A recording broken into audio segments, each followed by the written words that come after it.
পারি যে আমাদের ছাড়াও এই দেশে যদি কোনো অপশন থাকে, and that option is মৌলবাদী বা উগ্র যারা আছেন ইসলামপন্থী, আর আপনি জানেন ওয়েস্টার্ন এদের ব্যাপারে একটা অ্যালার্জি আছে।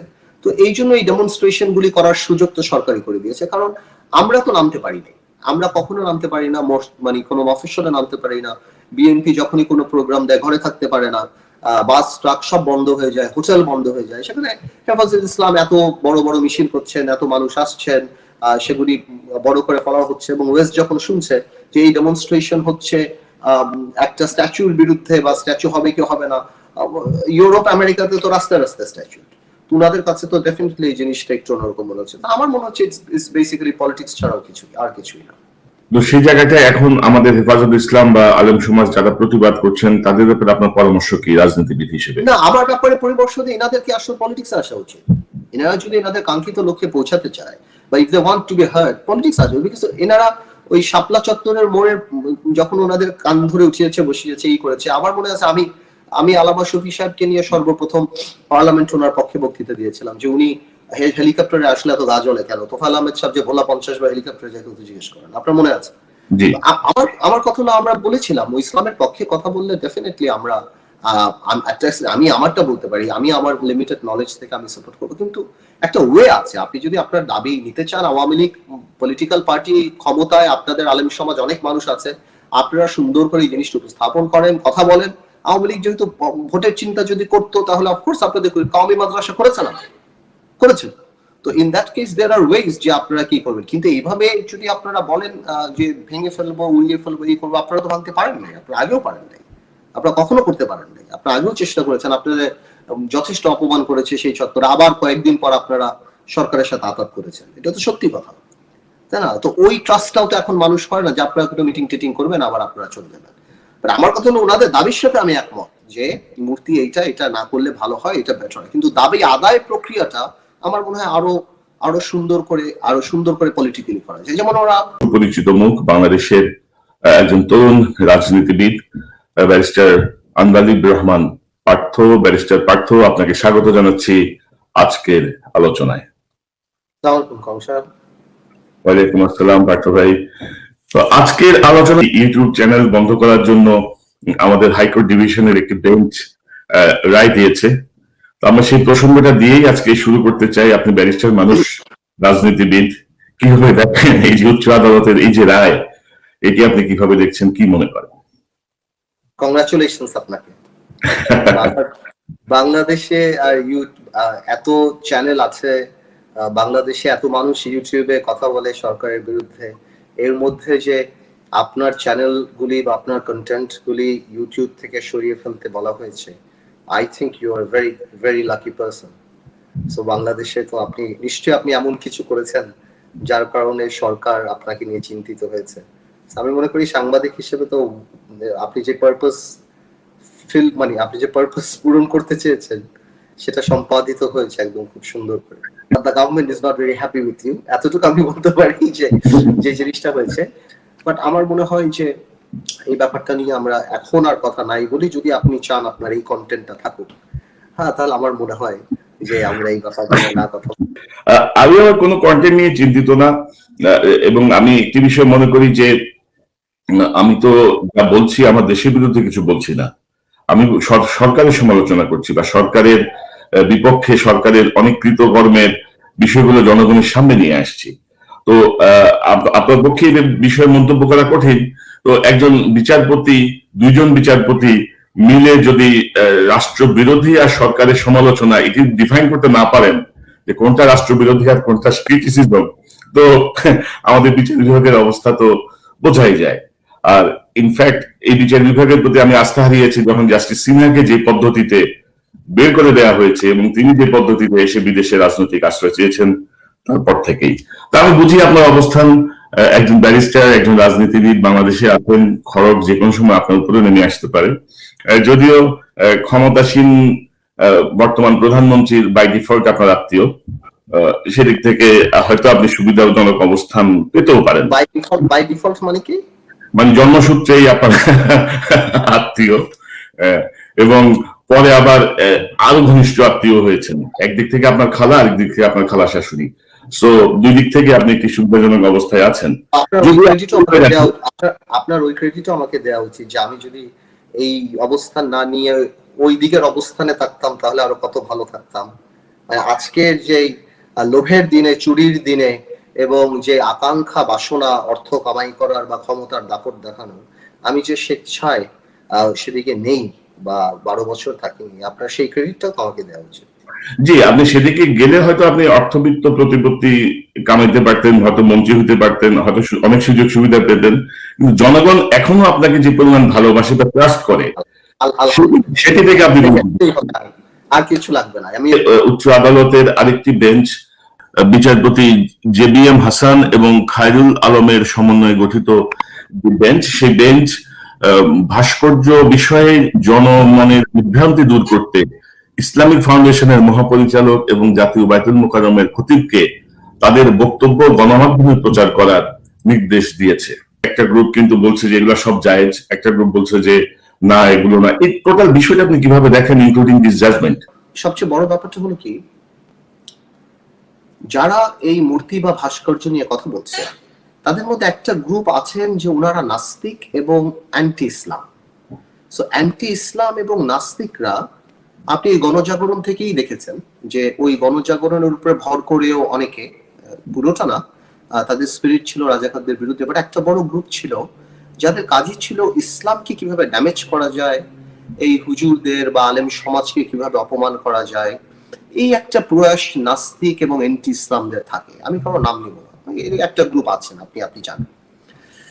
আচ্ছা, আরেকটা গ্রুপ আছেন আপনি দেখবেন ওনারা কনফিউজড। কেউ যদি জেনুইনলি বিলিভ করে যে মূর্তি আর ভাস্কর্যের মধ্যে পার্থক্য আছে এবং মূর্তির অবস্থান কি এবং ভাস্কর্যের অবস্থান কি, তাহলে I have all my sympathy. ওনারা যদি চেক করে বা ওনারা যদি খুঁজে বের করতে চায় সেটা অন্য কথা, কিন্তু ওনারা যদি কোনো দলকে খুশি করার জন্য বা রাজনৈতিক পজিশনটা ঠিক করার জন্য এই পদক্ষেপটা নেয়, তাহলে সেই বিচার আল্লাহর উপরে ছেড়ে দেয় বেটার। আর আমি পার্সোনালি মনে করি দুইটা জিনিসই মানা, মূর্তি এবং ভাস্কর্য এবং স্কাল্পচার বা যাই বলেন আপনি, এছাড়া ছবি আঁকা বা যে কোনো জিনিস কি করা, এটা অনেক আগেই সেটেলড। বা আমার অনেক সীমিত জ্ঞান ইসলাম সম্পর্কে, বাট আমি মনে করি যে এই দুটেই মানা করা আছে। কিন্তু এটাও আবার সত্যি কথা যে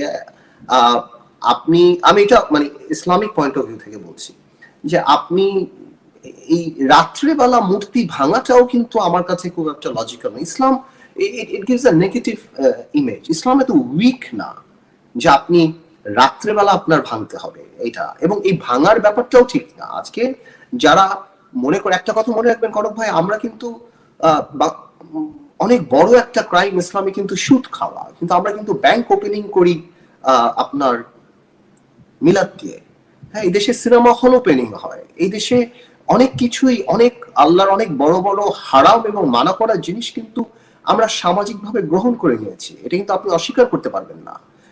আপনি সুদের কারখানা ইসলামে আছেন যে আপনার ইবাদত কবুল হওয়ার জন্য আপনার হালাল রুজি ইম্পর্টেন্ট, তো সেখানে আপনি হারাম কামাই দিয়ে জাকাতও হবে না, কিছুই হবে না, বাট আমরা কিন্তু সামাজিকভাবে মেনে নিচ্ছি। তো প্রবলেম চলে, এর মানে এই না যে আমরা কোনো কিছুতে প্রোটেস্ট করতে পারবো না। অফকোর্স মূর্তি বা ভাস্কর্য নিয়ে প্রোটেস্ট করা যেতে পারে, এবং সেই ক্ষেত্রে যারা এটাতে বিশ্বাস করে না ওনাদের আলেম সমাজকে জাজমেন্টাল হয়ে কাউকে তালেবান, রাজাকার এগুলি বলা ঠিক না, বিকজ ওনারা বা আমি সহ আমরা আমাদের বিশ্বাস থেকে কথা বলছি।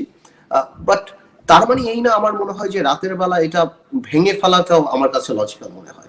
এখন হঠাৎ করে যে ভাস্কর্যের বিষয়টা নিয়ে এই যে মুখোমুখি অবস্থানে ইসলামী দল, আমি এর আগেও একটা টক শোতে মুনির হায়দার সাহেবের ওখানে বলেছি, আমার কাছে এটা মনে হয়েছে যে এটা একটা ফাঁদে পা দিয়েছে আপনার হেফাজত ইসলাম, বিকজ ওয়েস্টের কারণে এখন আমেরিকাতে নতুন সরকার এসেছে, সব কারণেই একটা সময় ছিল এই সরকার সবসময় জাতি বিভক্ত প্রক্রিয়ায় যেত, আপনার মনে আছে এর আগেও সবসময় তারা গিয়েছেন। এখন তারা হয়তো মনে করছেন যে আমরা যদি দুনিয়াকে দেখাতে পারি যে আমাদের ছাড়াও এই দেশে যদি কোনো অপশন থাকে, এন্ড দ্যাট অপশন ইজ মৌলবাদী বা উগ্র যারা আছেন ইসলামপন্থী, আর আপনি জানেন ওয়েস্টের এদের ব্যাপারে একটা অ্যালার্জি আছে, তো এই জন্য এই ডেমনস্ট্রেশন গুলি করার সুযোগ তো সরকারই করে দিয়েছে। কারণ আমরা তো নামতে পারিনি, আমরা কখনো নামতে পারি না, মানে কোনো মফস্বলে নামতে পারি না, বিএনপি যখনই কোনো প্রোগ্রাম দেয় ঘরে থাকতে পারে না, বাস ট্রাক সব বন্ধ হয়ে যায়, হোটেল বন্ধ হয়ে যায়, সেখানে হেফাজত ইসলাম এত বড় বড় মিছিল করছেন, এত মানুষ আসছেন, সেগুলি বড় করে ফেলা হচ্ছে, এবং ওয়েস্ট যখন শুনছে যে এই ডেমনস্ট্রেশন হচ্ছে একটা স্ট্যাচুর বিরুদ্ধে, বা স্ট্যাচু হবে কি হবে না, ইউরোপ আমেরিকাতে তো রাস্তায় রাস্তায় স্ট্যাচু, ওনাদের কাছে তো ডেফিনেটলি এই জিনিসটা একটু অন্যরকম মনে হচ্ছে। আমার মনে হচ্ছে ইটস বেসিক্যালি পলিটিক্স ছাড়াও কিছুই, আর কিছুই না। তো সেই জায়গাটায় এখন আমাদের হেফাজত ইসলাম বা আলেম সমাজ যারা প্রতিবাদ করছেন তাদের ব্যাপারে আপনার পরামর্শ কি রাজনীতিবিদ হিসেবে? না, আমার ব্যাপারে পরিবর্তন দিয়ে এনাদেরকে আসলে পলিটিক্সে আসা উচিত।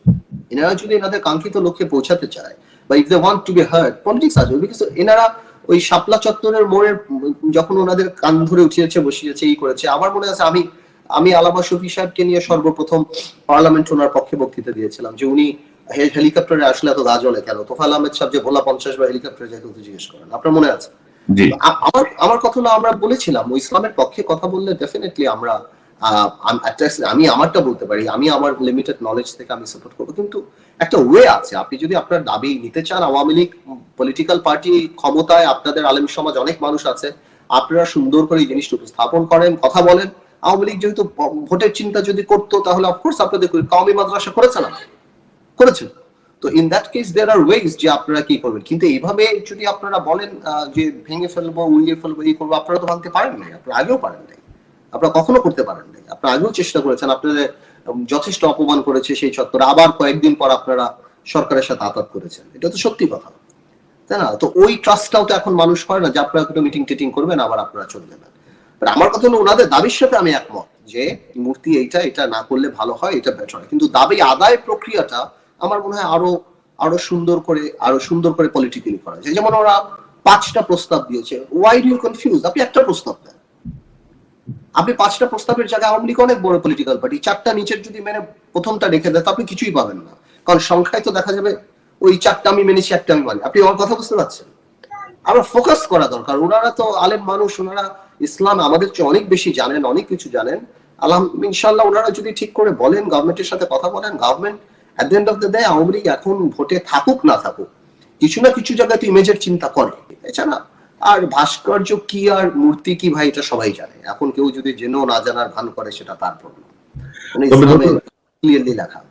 তবে ধরুন আওয়ামী লীগের প্রতি আসলে আস্থা কম মানুষের, কারণ ইতিমধ্যে যা দেখেছে সবাই যে আওয়ামী লীগ তার প্রয়োজনেই সবকিছু হ্যাঁ হ্যাঁ করে, পরে আবার সবই বিগড়ায় যায়। হেফাজতের সঙ্গে 5 দফা চুক্তি ছিল না, লিখিত চুক্তি তো ছিল, তো এখন আবার কি চুক্তি করবে, এখন আবার কি প্রস্তাবনা, এখন আবার কি মানামানি, কি হবে? প্রস্তাবটা হেফাজত দিচ্ছে, আমার কথা তো হেফাজত যদি প্রথমে প্রেস কনফারেন্স করে দাবিগুলি করতো, তাহলে তার আওয়ামী লীগের ইচ্ছা পূরণ হতো না, তাহলে তো লক্ষ লোক নামতো না, বিদেশিরা ভয় পেত না, এই আলাপটা এখন হতো না। সো আমার এই আওয়ামী লীগের পারপাস সার্ভ হয়ে গেছে, এখন দেখবেন এই ইস্যু খুব শীঘ্রই শেষ হয়ে গেছে। এই যে হাইকোর্ট যেহেতু একটা ডাইরেক্টিভ দিয়েছে ইসলামিক ফাউন্ডেশন এবং বাইতুল মোকাররমের খতিবকে, ওনারা আমাকে যদি ইসলামিক ফাউন্ডেশন অবাক করে দেয়, আমি সেই অবাক হওয়াটাতে খুব না, আমারও মনে হয় যে তাই হবে, যে এরা সব জায়েজ কিভাবে ঘোষণা করে, আমি সেটি দেখার অপেক্ষায় আছি। তো আপনি বলছিলেন এই যে কুষ্টিয়ায় যে মূর্তি ভাঙচুরের যে প্রসঙ্গটি এসছে, আপনি একজন দক্ষ ব্যারিস্টার, আপনি অনেক মামলা হ্যান্ডেল করেন, আপনি সাইকোলজি বুঝেন, আপনি ক্রিমিনোলজি বুঝেন, তো সেই জায়গাতে আপনার কি মনে হয়েছে? ধরুন আমি যতটুকু ফুটেজ দেখেছি, তারা যে ভাঙতে এসেছে, বলা হচ্ছে যারা ভেঙেছে তারাই কি ভেঙেছে আপনি মনে করেন? তাদের যে বডি, যারা ভেঙেছে তারা তো ভেঙেছে, এবার যারা ভেঙেছে তারা কারা সেটা আমি জানি না। মানে যেই দুইজন এসেছেন, ওই দুইজনই ভেঙেছেন হয়তো, কিন্তু ওনারা কোন দল করেন, কোন আদর্শে বিশ্বাসী, বা কারা করেন, বা ওনারা কোথা থেকে আসছেন, সেই আইডেন্টিফিকেশন তো আমি বলতে পারি না। সো আমি বলতে পারি না এটা হেফাজত ইসলামী করেছেন, বাট আমার আর্গুমেন্ট হলো যদি করে থাকে কোনো কারণেও, এগুলি ডিসকারেজ করা উচিত। বাট আমি একদমই বলতে পারি না যে এটা কে করেছেন। আমি মনে করছি মূর্তিটা ভেঙে ফেলছে, দ্যাটস ইট, এর বাইরে আমি আর কিছু মনে করছি না। আমি দেখছি যে মূর্তিটা ভেঙে ফেলেছে, এবং যেই রকম হিউম্যান ক্রাই বানানোর চেষ্টা হচ্ছিল, মানে যেটা যেই করুক আর কি, ওটা হয়নি। না, আমি তো এই সংবাদপত্রের নিচে যে কমেন্টস গুলো পড়েছি সাধারণ মানুষের, সাধারণ মানুষ মনে করে যে এটি সরকারি ভেঙেছে। আমি সেটাই বলছি যে আমরা তো ওরকম সুইপিং কমেন্ট করতে পারি না যে এটা সরকারি ভেঙেছে, আমরা ওই ডাউটটা দিতে পারি, কারণ আমি তো আর 100% না সরকারের, তবে সরকারের বেনিফিট হয়েছে এই ঘটনাটা, আমি সেটা বলতে পারি। মানে ওই যে ক্রিমিনোলজির থিওরি অনুযায়ী হু ইজ দ্য বেনিফিশিয়ারি, এই গ্রাউন্ডে সরকারের পলিটিক্যাল বেনিফিট সরকারের হয়েছে এই জিনিসটাতে। এতে তো আর কারোই কিছু যায় আসে না। বঙ্গবন্ধুর সারা বাংলাদেশে মূর্তি ভাঙলেও কিছু, বঙ্গবন্ধু ইতিহাসে বঙ্গবন্ধুর জায়গায় থাকবে, এবং যাদের বঙ্গবন্ধুকে সম্মান করে তারা সম্মান করবে, তা ওখানেই থাকবে। তো আমি তাই বলছি যে বেনিফিটটা আমি সবসময় দেখি যে পলিটিক্যাল বেনিফিট, এই হেফাজতের আন্দোলনে কার বেনিফিট হয়েছে, তারপর এই মূর্তি ভাঙাতে কার বেনিফিট হয়েছে, তা এটা দিয়ে মানুষ ঠিক করবে অ্যাকচুয়ালি এটা কে করতে পারে।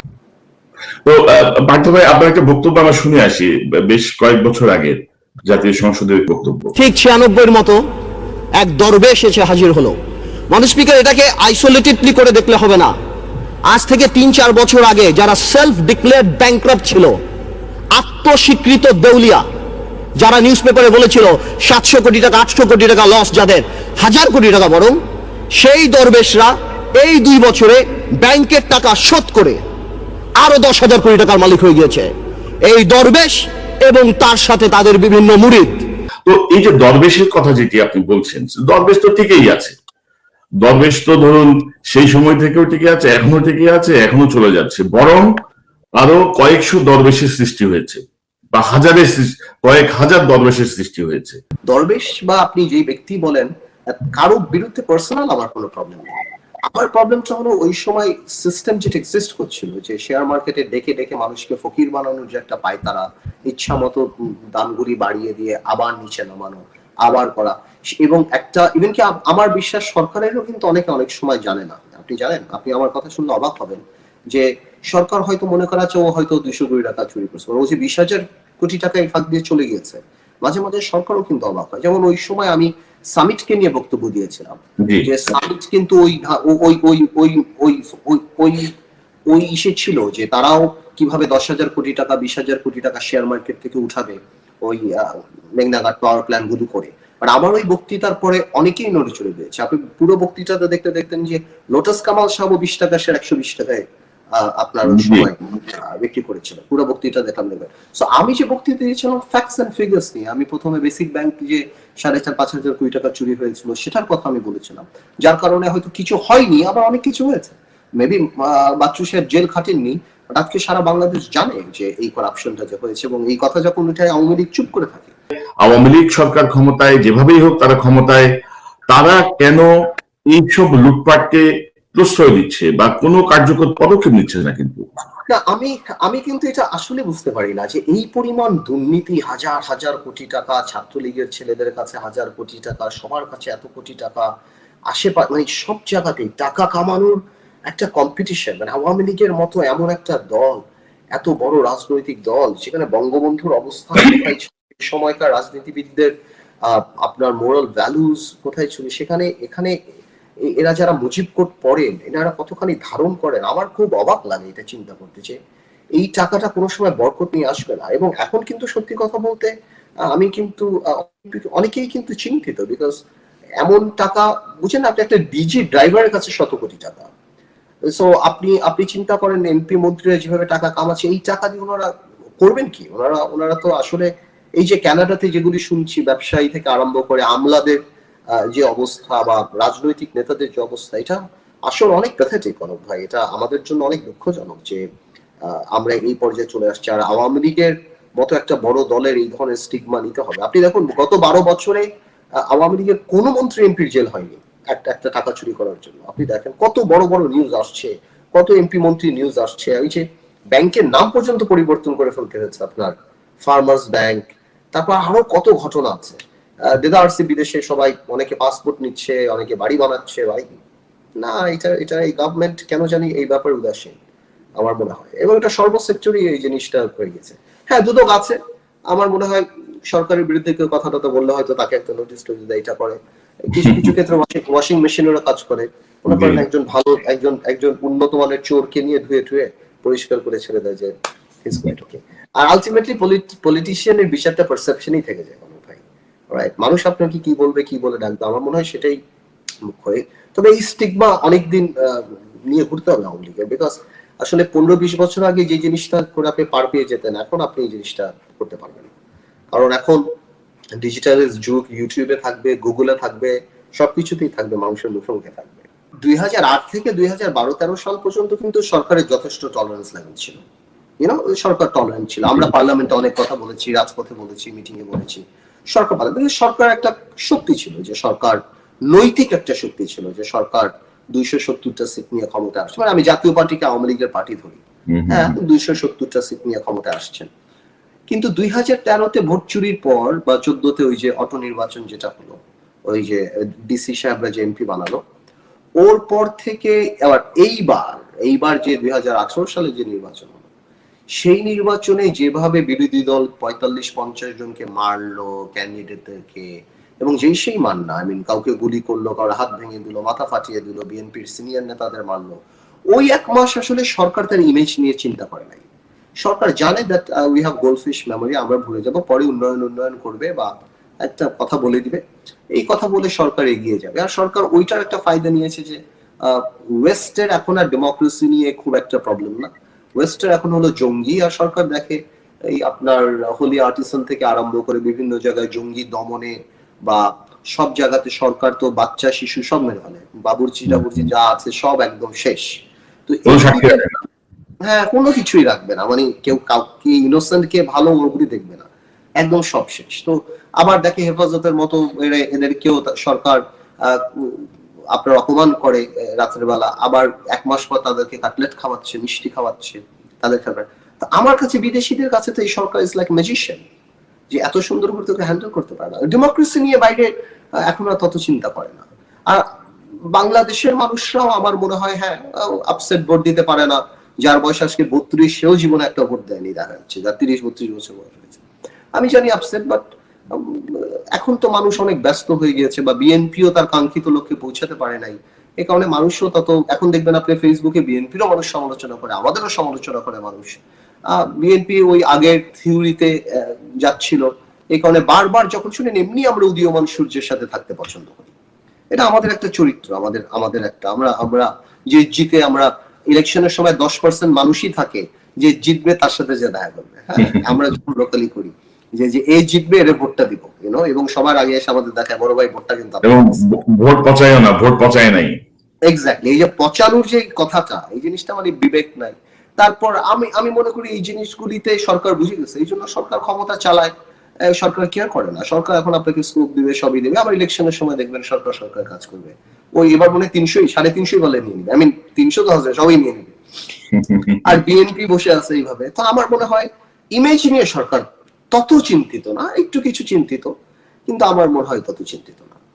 I don't think so. মানে আপনি যদি দেখেন সেটা নিয়ে সরকার খুব একটা, সরকার এখন উন্নয়ন নিয়ে চিন্তিত। পদ্মা সেতু হয়ে গেলে 1 বছর ওইটা নিয়ে লাফালাফি হবে, ওইটা নিয়ে চিল্লাচিল্লি হবে, ওইটা নিয়ে কথা হবে, মিডিয়া ওইটা নিয়ে থাকবে।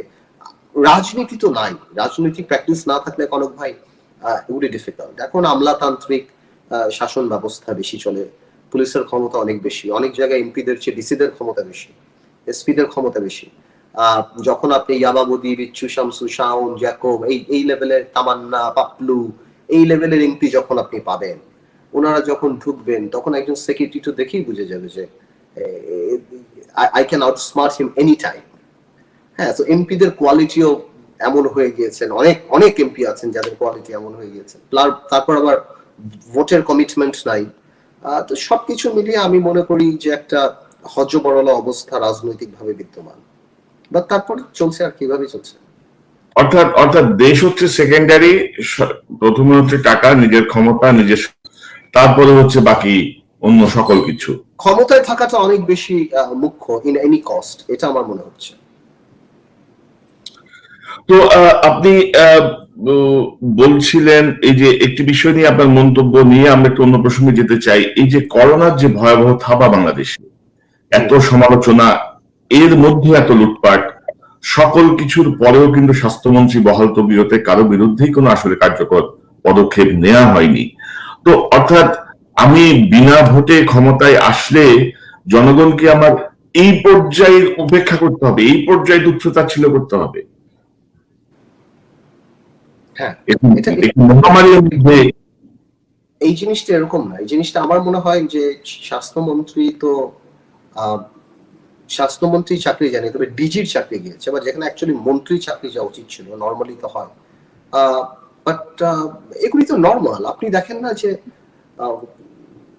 হাজী সেলিমের কত কিছু হওয়ার পরও হাজী সেলিম আওয়ামী লীগের পদ পেল। আওয়ামী লীগের একটা ব্যাপার আছে কি কনক ভাই, জিনিসটা মনে রাখবেন, বা আপনি যদি দেখেন, আওয়ামী লীগ কিন্তু তার দলের লোকদেরকে ওন করে। আমি বলছি না এটা রাইট কি রং, বাট দে ওন দেম। 7 মার্ডারের পর শামীম ওসমানের ঘটনা দেখেন, হাজারী সাহেবের ঘটনা সেই সময়কার দেখেন, কামাল মজুমদার সাহেবের সেই সময়কার 96-এর সেই ঘটনা দেখেন, আপনি এখন এমপিদের অবস্থা দেখেন, ইব্রাহিম হত্যা শাওনের অবস্থা দেখেন। এত বড় ক্যাসিনো কেলেঙ্কারি হলো শুধুমাত্র সম্রাট আর 2-1 অন্যান্য যারা ছিলেন গডফাদার, এর আগে যা কিছু হয়। তো এই জিনিসগুলি কিন্তু আওয়ামী লীগ মেনটেন করে। আবুল হোসেন সাহেবের অবস্থা দেখেন, হয়তো মন্ত্রণালয়ে চলে গিয়েছেন, বাট চাইনিজ সবচেয়ে বড় বিজনেসম্যান উনি মনে হয় বাংলাদেশ। আওয়ামী লীগের এটা প্রথম থেকেই ছিল যে আওয়ামী লীগ দলকে অন করে। আপনি এটাকে স্ট্রেংথও বলতে পারেন, উইকনেসও বলতে পারেন, আপনার আপাত দৃষ্টিতে খারাপ লাগতে পারে, বাট পলিটিক্যালি আওয়ামী লীগ এটা বিশ্বাস করে যে আমি আমার দলকে অন করি, যা করার হ্যাঁ হয়তো পার্টিগতভাবে হয়তো সে একটু এম্বারেসড হবে। কিন্তু আপনি দেখেন না ইয়াবা বদিকে নমিনেট, ভাই নির্বাচন যখন হবেই না, আমি একটা ভালো লোকও তো আওয়ামী লীগের নমিনেশন দিতে পারতো না, ইয়াবা বদির বউকে দিবে। দেখলেন আপনি বদিক সাহেবকে নমিনেশন না দিয়ে ওনার ওয়াইফকে দিল, দেখেন ওন কিন্তু করে, তাই না? এর আগে আপনি দেখবেন আপনার টাঙ্গাইলে রানার সাহেবের বাবাকে দিল, জেলখানা একটা যুবলীগ হত্যা মামলার, আমার ভোলাত ইব্রাহিম হত্যা মামলার ওখানে শাওন সাহেব। আপনি দেখেন আওয়ামী লীগ দলগত ভাবে সবসময় তার পার্টিকে অন করে এবং অনেক কঠিন ভাবে অন করে, রিগার্ডলেস অফ জনগণ কি বলে, পত্রিকা কি লিখলো। আপনি দেখেন এই অবস্থা দেখেন, আপনি পত্রিকা আমাদের মিডিয়া তো 10 দিন আপনার হাজী সেলিম সাহেবকে নিয়ে নিউজ করেছেন, কত কিছু হয়েছে, তাই না? আপনি দেখেন হাজী সেলিম কিন্তু কিছু হয়নি, রাইট? কিছু না, এটা আওয়ামী লীগের এটা এটা এটা একটা ক্যারেক্টার। এখন ওইটা অন্য কথা, আপনি এটা সমালোচনা করতে পারেন ভালো বা খারাপ, কিন্তু আওয়ামী লীগ তার দলের নেতা কর্মীকে অন করে। এই নির্বাচনে যদি আওয়ামী লীগ 295টা সিটি পাবে, তাহলে এর 25টা ভালো ছেলেকে দিত, সৎ মানুষকে দিত। কিন্তু প্রবলেম হলো আবার সৎ মানুষরা তো আপনার কথা শুনবে না, সৎ মানুষরা তো ব্ল্যাক কে ব্ল্যাক বলবে, হোয়াইট কে হোয়াইট বলবে।